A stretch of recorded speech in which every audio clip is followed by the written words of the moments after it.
Now that the Book of Boba Fett is officially out on Disney Plus, I thought it would be a good idea to review Boba Fett's Starship, which came out at the end of last year. It's set 75312, and it's called Boba Fett's Starship. And yeah, you can see the set itself on the front of the box. Mine was it's a bit bumped up, but that's all right. And it comes with two minifigs, being the, Boba Fett from the Mandalorian Season 2 with his new painted armor, and the Mandalorian with his spear. Flipping to the back of the box, you can see all the different play features that are included in the set. You can see the stud shooters, you can see that there's a carry handle, which we'll talk more about later, and the wings can rotate with the ship, as well as the quite ingenious display stand that's included, so you can display your Slave 1. And the Gamorrean Garden Carbonite, which is a very interesting choice, but it's in this set nonetheless. And of course you can put Boba Fett in the cockpit. On the side of the box, you've got the beautiful box art, which some sets of the 2021 wave did not have, which was interesting, but nonetheless it's on this set, which is... The first minifig we're going to be taking a look at is the Mandalorian in his Beskar armor. You can see the beautiful arm printing there. You got the Mudhorn signet up there. He comes with his spear, which is quite nice. He had that in Season 2. And he comes with a pistol, which was different to the set Trouble on Tatooine, where the same figure was included. This guy is popping up in pretty much every set now, but in this particular set, I found that it's misprinted. The visor is like a bit further down, which it shouldn't be. So that's very interesting, but yeah, you can see the back print, it's very nice. But yeah, it's a very good figure to be included in this set. And yeah, let's move on to Boba Fett. The second, and in my opinion, more exciting figure of the set is the new Boba Fett. And wow, I know a lot of people are griping about the color of the helmet being this lighter sand green, but honestly, it doesn't bother me that much. But yeah, the rest of the figure is great. He comes with his gun, which is decent. I mean, it serves its purpose. His jetpack, not very well detailed, but it's a nice sculpt.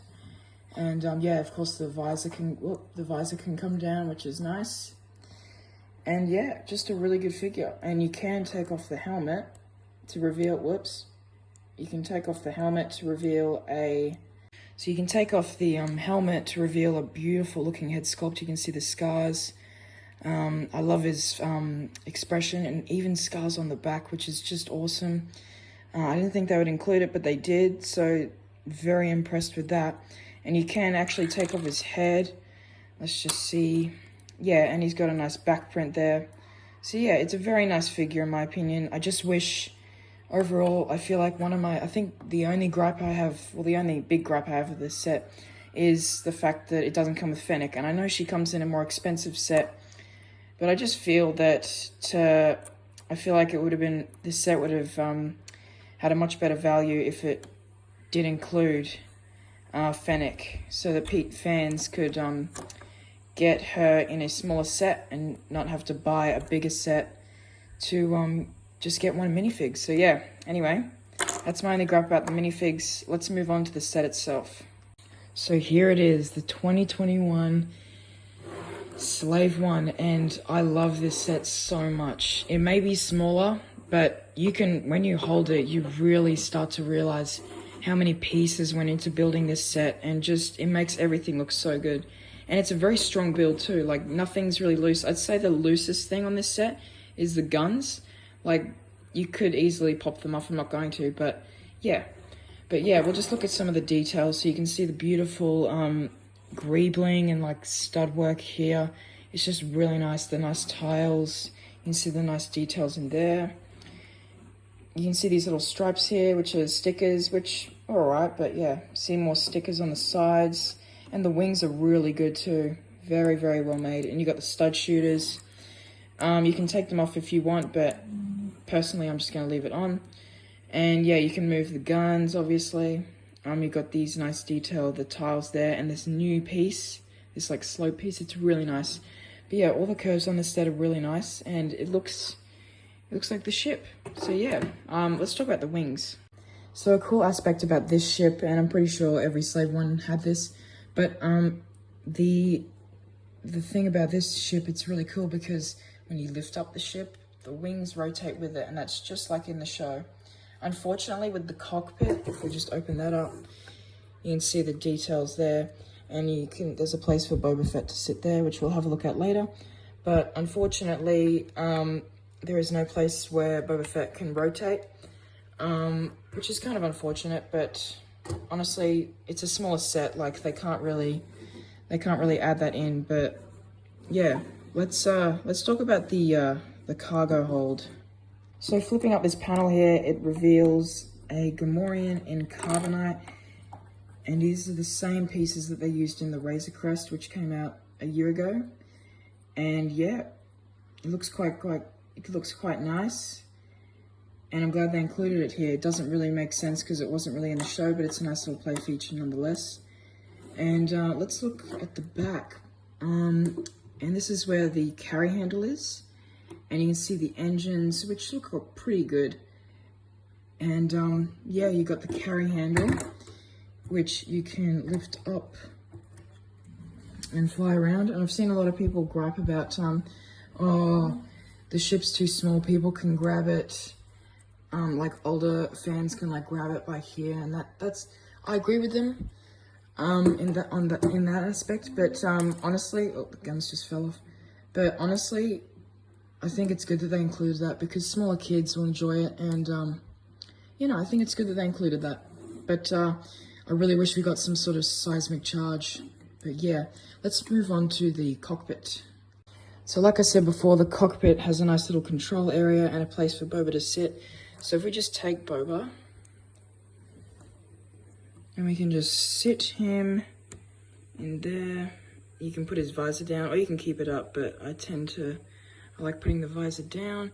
And yeah, you can put Boba in there, and he's ready to go. And yeah, it looks pretty nice. I kind of wish there was some sort of sticker on the actual, on the windshield piece, because, yeah, it's kind of weird how this control panel is just behind Boba's head. But honestly, it's not too bad, and it's a small set, but it looks so good. Let's move on to the last play feature, which is quite interesting. Surprisingly, in this set, they decided to include a little stand and a little vehicle for, I guess, Mando to ride, so you can get the Mandalorian, and you can sit him in his little... Oops, I just broke it. After a bit of fiddling with the vehicle, I finally got Mando in his little vehicle, and yeah, you can store the... let me just bring the Slave One. You can put the carbonite. You can put the Gamorrean and carbonite there. You can close that up, drive off to the palace, I guess. But yeah, it's pretty nice. But the main function is for the ship itself. So just taking Mando out of his little speeder. Oh, this keeps breaking. Come on, there we go. Taking him out, you can lift this ladder up, and let me just close that up. And you can actually, there's a little tile there, sand green, and you can put this, you can line it up with the tile, and it just holds it up. And yeah, I didn't think I would use this, but honestly, it does tons for the set. Way better than just having it in the landed mode. And yeah, it looks so good. So yeah, and it is a bit wobbly. Like if you're moving it around, the set might like fall. So if you're gonna like go, yeah, I just broke it. But you're meant to use it for display only. If you're gonna have it like carrying the Slave One around, it's not the best idea. Otherwise, it's gonna probably break on you. But no, it's a great little inclusion to the set, and I'm really glad they included it. So yeah, let's talk about my final thoughts on this set. Overall, I love this set so much. It's so fun to play around with. I even fly it around my room from time to time. It comes with some really good minifigs, both with arm printing. The Boba Fett's definitely the highlight because we got Mando before, but if you If you don't have that figure, definitely a good way to pick this guy up. But yeah, I just wish that it came with Fennec. There is a bit of a gap I forgot to mention in, if you just look there, there's a bit of a gap in the cockpit. But honestly, there are some mod videos out there. I forgot the YouTuber who did it, but yeah, I've tried it before and it works, but I just took it off just to show you the set itself and how it comes. But yeah, this ship, it looks like the slave one. It looks so good. Yeah, I don't have any other slave ones, but man, it looks like it's on par with some of the other ones, so it looks really good. Again, I think my biggest gripe is the set not coming with Fennec Shand. Especially with the Book of Boba Fett coming out, people are going to want to pick up the slave one and Boba and Fennec, but this set does not come with her. The display stand I really like. It's a nice place to store Mando if you have no other place to store him. And yeah, it's a nice little display stand. I'm glad they included it. As for the box, they did the box art on the side, which is really cool. But yeah, overall I give this set a solid 9.5 out of 10. I really like it, and yeah, I really suggest you guys go pick it up. So if you like the video, thumbs it up and subscribe, and you'll have to stay tuned for some more LEGO reviews.